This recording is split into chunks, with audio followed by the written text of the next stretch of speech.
আচ্ছা, 7ই মে 2026 সেটা একটা গুরুত্বপূর্ণ দিন। কেন? কারণ ওয়েস্ট বেঙ্গল যে গভর্নমেন্ট আছে, অর্থাৎ ওয়েস্ট বেঙ্গল গভর্নমেন্টের বর্তমান যে মেয়াদ সেটা হচ্ছে 7ই মে পর্যন্ত। অর্থাৎ তোমরা সেজন্য জানো যে চারিদিকে একটা ভোটের আবহ তৈরি হচ্ছে এবং ইতিমধ্যে আমাদের ওয়েস্ট বেঙ্গলে নির্বাচন কমিশনের ফুল বেঞ্চ কিন্তু চলে আসছে। যে কোনো দিন নির্বাচনের নির্ঘণ্ট ঘোষণা হওয়ার সম্ভাবনা থাকছে। সে আজকেও হতে পারে, কালকেও হতে পারে। এবং পাশাপাশি উচ্চ আদালতে অর্থাৎ সুপ্রিম কোর্টে এই রিলেটেড বিভিন্ন বিষয় নিয়ে বিভিন্ন কেস চলছে। এবার তার পাশাপাশি আমাদের দেখতে হবে যে তোমাদের যারা ক্যান্ডিডেট অর্থাৎ উচ্চ মাধ্যমিক যারা কোয়ালিফাই করেছো বা তোমরা যে যে এক্সাম বিষয়গুলো নিয়ে তোমরা প্রস্তুতি নিচ্ছ, যেমন নার্সিং এন্ট্রান্স 2026, তোমরা West Bengal joint entrance examination, তোমরা যারা ইঞ্জিনিয়ারিং বা বিভিন্ন লাইনে অ্যাডমিশন হবে এবং অন্যান্য যেসব এক্সাম আছে বা এন্ট্রান্স আছে, তো সেই রিলেটেড কিছু গুরুত্বপূর্ণ আপডেট এবং গুরুত্বপূর্ণ বিষয় তোমাদের সাথে আজকে শেয়ার করব। বিশেষ করে তোমাদের নার্সিং এন্ট্রান্স তোমরা যারা দেবে, তো অনেকে তোমরা এখন শুনে থাকবে যে নার্সিং করে কী হবে, চাকরি নেই। তো দেখো, সেজন্য যেমন এএনএম এর চাহিদা অন্যান্য বছরের তুলনায় এবার কিন্তু আরও বেশি হতে চলেছে। এবার অনেকেই হয়তো বলবে, তোমাদের বলতেও পারে যে তাহলে এএনএম ধর পোস্টিং হচ্ছে না। কিছুদিন আগে হয়ে গেল এএনএম এ প্লেসমেন্ট কিন্তু গভর্নমেন্ট প্লেসমেন্ট, ঠিক আছে। এবার যারা পাস আউট হয়ে আছে, হ্যাঁ, 23-25 ব্যাচ, তাদের হয়তো বা এই ভোটের আগে যদি হয় হবে, না হলে কিন্তু ভোটের পরে তাদের কিন্তু হচ্ছেই। কারণ গভর্নমেন্ট প্লেসমেন্ট সেটা কিন্তু হবে। এবং তোমাদের জন্য সব থেকে বড় যেটা সুবিধা বা সব থেকে বড় যে সুখবরটা, সেটা হচ্ছে তোমাদের প্রমোশন হচ্ছে এএনএম এর ক্ষেত্রেও। তোমাদেরও যে স্যালারি সেটা জিএনএম বিএসসি নার্সিংদের সেম হয়ে যাচ্ছে। এটা কিন্তু সব থেকে একটা ভাইটাল দিক। এবং এই এই রিলেটেড ভিডিও কিন্তু আমি এর আগে দিয়ে দিয়েছি। এবং এএনএমে চান্স পেতে গেলে এবারে টার্গেট যেমন প্রত্যেকেই করছে, সে সায়েন্স ব্যাকগ্রাউন্ড, আর্টস ব্যাকগ্রাউন্ড, যে কেউ কিন্তু তোমরা এএনএম করতে পারবে, ফিমেল ক্যান্ডিডেটরা। এবং অবশ্যই তার জন্য যে পদ্ধতি বা যে নিজেকে যেভাবে তৈরি করতে হবে, সেই বিষয়গুলো তোমাদের সামনে আজকে তুলে ধরবো। আচ্ছা, অবশ্যই ফার্স্ট টাইম তোমরা যা আছো তো অবশ্যই সাবস্ক্রাইব করবে, ভিডিওটা একটু শেয়ার করবে।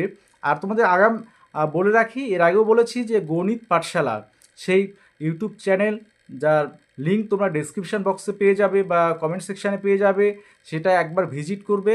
সেখানে তোমাদের অ্যাপ্লিকেশান, অনলাইন অ্যাপ্লিকেশান শুরু হলেই আমি সেই রিলেটেড কিন্তু নিয়মিত ক্লাস সেখানে কিন্তু তোমরা ফ্রিতে পাবে। এবং অন্যান্য সুযোগ সুবিধা মিক্সড মিডিয়া যেমন নিয়ে আসছে শুধুমাত্র নার্সিং এন্ট্রান্স এএনএম জিএনএম 2026 ক্যান্ডিডেটদের জন্য। সেখানে মক টেস্ট অনলাইন থেকে শুরু করে আদার সমস্ত ফেসিলিটি থাকবে। এবং কোন কোন বই পড়লে বা কোন কোন বইগুলো তোমাদের ফলো করা উচিত, আর সেই রিলেটেড বিষয়গুলো নিয়েই আজকে আলোচনা করব। প্রথমে আসি, তোমাদের আজ থেকে জয়েন্ট এন্ট্রান্স বোর্ডের অনলাইন অ্যাপ্লিকেশান শুরু হয়ে গেল আজ থেকেই। হ্যাঁ, যাকে বলে আজ থেকে উন্মোচন হয়ে গেল অনলাইন অ্যাপ্লিকেশান WBJEBA। সেটা কিসে? সেটা হচ্ছে West Bengal joint entrance examination, যার মাধ্যমে ইঞ্জিনিয়ারিং বা বিভিন্ন পোস্ট যে বিষয়গুলো আছে সেগুলোতে অ্যাডমিশনের ক্ষেত্রে। কারণ এই বিষয়গুলো নিয়ে জয়েন্ট এন্ট্রান্স বোর্ড, আমি এর আগেও বলেছি, সব কিছু যেমন আমি আগে তোমাদেরকে পূর্বাভাস দিয়ে দিই যে তৎপরতা কেন তুঙ্গে থাকে। কারণ গত বছর বা বিগত ইয়ারে আমরা যে বিষয়টা লক্ষ্য করেছি যে ওবিসি বিভিন্ন বা রিলেটেড সমস্যার জন্য কিন্তু অনেকটা দেরিতে শুরু হয়েছিল। জয়েন্ট এন্ট্রান্সে 1 থেকে 100-র মধ্যে কোনো ক্যান্ডিডেট, যেমন যাদবপুর ইউনিভার্সিটিতে সেখানে অ্যাডমিশন হয়নি, তারা অন্যত্র চলে গিয়েছিল। তো এবারে ওই যে বিষয়গুলো মাথায় রেখে প্রত্যেকটা এন্ট্রান্স এক্সাম, সেক্ষেত্রে যেমন তোমাদের জয়েন্ট এন্ট্রান্স আছে বা অন্যান্য নার্সিং এন্ট্রান্সগুলো, সেগুলোর প্রস্তুতি কিন্তু তুঙ্গে।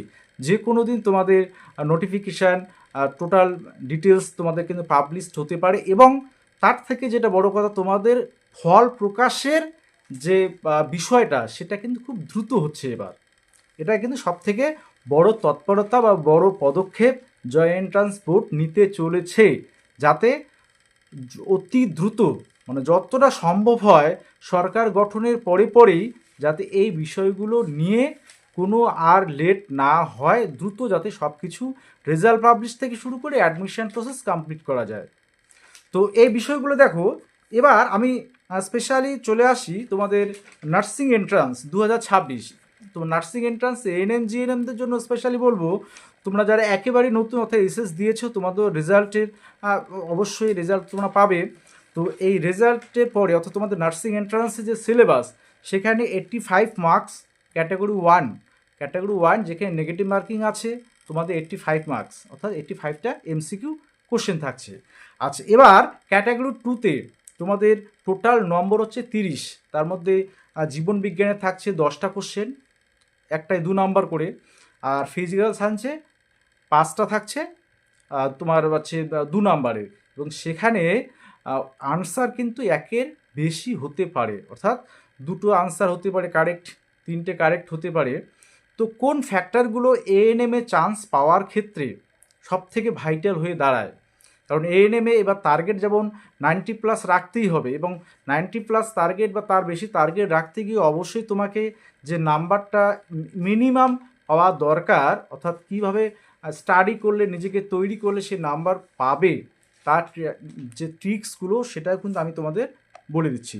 দেখো, প্রথমে আমি যে বিষয়টা আসবো, তোমরা যারা নার্সিং এন্ট্রান্সের জন্য প্রিপারেশান নিচ্ছ, তোমাদের আমার যে চ্যানেলে যে আমি যে বই যে বুকসগুলো ট্যাগ করে দিয়ে রেখেছি, অবশ্যই তোমরা চাইলে সেগুলো থেকে পারচেস করতেই পারো, কারণ একদম ভালো রাইটার এবং ভালো বুকস আছে। এছাড়াও মিক্স টু মিডিয়া তোমাদের অনলাইনে যে তোমাদের অ্যাপ্লিকেশান যখন স্টার্ট হবে তার পরেই তোমাদের জন্য কিন্তু নতুন একটা কোর্স, অর্থাৎ তোমাদের মক টেস্ট সেই সিরিজ, সেটা অনলাইনে তোমরা দিতে পারবে, এবং তোমাদের পিডিএফসের বিভিন্ন পিডিএফস নোটস, অর্থাৎ জীবনবিজ্ঞান, ভৌতবিজ্ঞান, ম্যাথস এবং রিজনিং বা অন্যান্য যে ইংরেজি তোমাদের আছে, এই রিলেটেড একদম গুরুত্বপূর্ণ যে বিষয়গুলো, যে টাইপের কোশ্চেনগুলো joint entrance examination ANM GNM nursing এন্ট্রান্সে আসে, সেই হুবহু সেই টাইপের কোশ্চেনগুলোই তোমাদের কিন্তু এবারের এই সেটগুলোতে থাকবে। হ্যাঁ, মিক্স টু মিডিয়া এবার সেটা কিভাবে পাবে সেটা পরবর্তীতে আমি তোমাদের সেই বিষয়গুলো জানিয়ে দেবো। অবশ্যই এএনএমে যারা ফোকাস করছো, তো এএনএমে যেহেতু প্রমোশন আছে, তোমাদের কিন্তু 90+ টার্গেট রাখতেই হবে ফিমেল ক্যান্ডিডেটরা তোমরা যারা আছো, কারণ এক্ষেত্রে অনেকে আছে বিএসসি কমপ্লিট করা আছে, হ্যাঁ, জেনারেল লাইনে। তো সেক্ষেত্রে জেনারেল লাইনে বিএসসি কমপ্লিট বা এমএসসি কমপ্লিট, দেখা হলো বিএড কমপ্লিট, তবুও তারা কিন্তু এবারেও নার্সিং এন্ট্রান্সে অ্যাপিয়ার হচ্ছে, ক্যান্ডিডেট প্রচুর হবে, তাদের মেন কিন্তু টার্গেট হয়ে দাঁড়াচ্ছে এএনএম কোর্সটা। সেক্ষেত্রে তোমাদের প্রস্তুতিটা আরও জোরদার হতে হবে। এবার তোমরা হয়তো বলো তাহলে জিএনএমের কোনো ভ্যালু নেই, না, সেটারও আছে, সেটার স্কোপ অনেক, কিন্তু সেটার যে চাকরির নিশ্চয়তাটা সেটা একটু হলেও সেখানে কম। এবং তোমরা সেখানে বলতে পারো যে আরআরবি, নর্থ সেট, হ্যাঁ সেগুলো অবশ্যই তোমরা দিতে পারো, কিন্তু আরআরবি বা নর্থ সেট সেটা ন্যাশনাল লেভেলে। এবার আমাদের ওয়েস্ট বেঙ্গলের যে staff nurse grade two recruitment, সেটা যেমন 2 বছর 3 বছর পর হচ্ছে, তো তখন প্রিপারেশান নিলে সেটা তোমরা পাবেই। কিন্তু এএনএমে স্পেশালি বলি, তোমাদের ক্ষেত্রে কিন্তু যে গভর্নমেন্ট প্লেসমেন্ট যেহেতু দেয়, অর্থাৎ এখানে চাকরির নিশ্চয়তা আমি বলবো 100%। তাই এর চাহিদাটা দিন দিন বেড়ে যাচ্ছে, এবং যেহেতু বেড়ে যাচ্ছে, কম্পিটিশানটা বেড়ে যাচ্ছে, তোমাকেও সেইভাবে তৈরি হতে হবে। তাহলে কি করতে হবে? অবশ্যই তোমাকে প্রথমে নবম দশম শ্রেণীর যে জীবনবিজ্ঞান, ভৌতবিজ্ঞান, এই বিষয়গুলো তোমাকে মোটামুটি একটা ধারণা রাখতে হবে, অর্থাৎ কনসেপ্টটা ক্লিয়ার রাখবে, তারপরে এমসিকিউর দিকে যাবে, বা বিভিন্ন যেমন বাজারে যে বইগুলো আছে, পাশাপাশি যে পিডিএফস বিভিন্ন বিষয়গুলো থাকে, যেমন আমার চ্যানেলেও এবারে থাকছে, সব থেকে একদম মোস্ট যেগুলো মানে আসার সম্ভাবনা বেশি থাকবে, যে টাইপের কোশ্চেনগুলো, সেগুলো কিন্তু এবার আমি এই পিডিএফ নোটসগুলোতে তোমাদের অবশ্যই সেই বিষয়গুলো সাপ্লাই দেবে, এবং পরে অবশ্যই বিষয়গুলো জানাবো তোমাদের। এই এএনএমের চাহিদা যেহেতু বেড়ে যাচ্ছে, এবং অনেক ক্যান্ডিডেট তারা ইতিমধ্যে অনেকে যোগাযোগ করেছিল, আমি এই মুহূর্তে বলেছি যে তোমাদের অ্যাপ্লিকেশান অনলাইন শুরু হবে, তারপরেই সমস্ত বিষয় নিয়ে আমি আলাদা করে তোমাদের এই বিষয়গুলো নিয়ে বলবো, কারণ এখন এই মুহূর্তে সে বিষয়টা নিয়ে যাচ্ছি না, সেটা তোমাদের অনলাইন অ্যাপ্লিকেশন শুরু হলে। আর তোমাদের বলে রাখি, জুন মাস এক্সাম, সেই অনুযায়ী তোমাদের প্রিপারেশান কিন্তু চলবে। ওকে।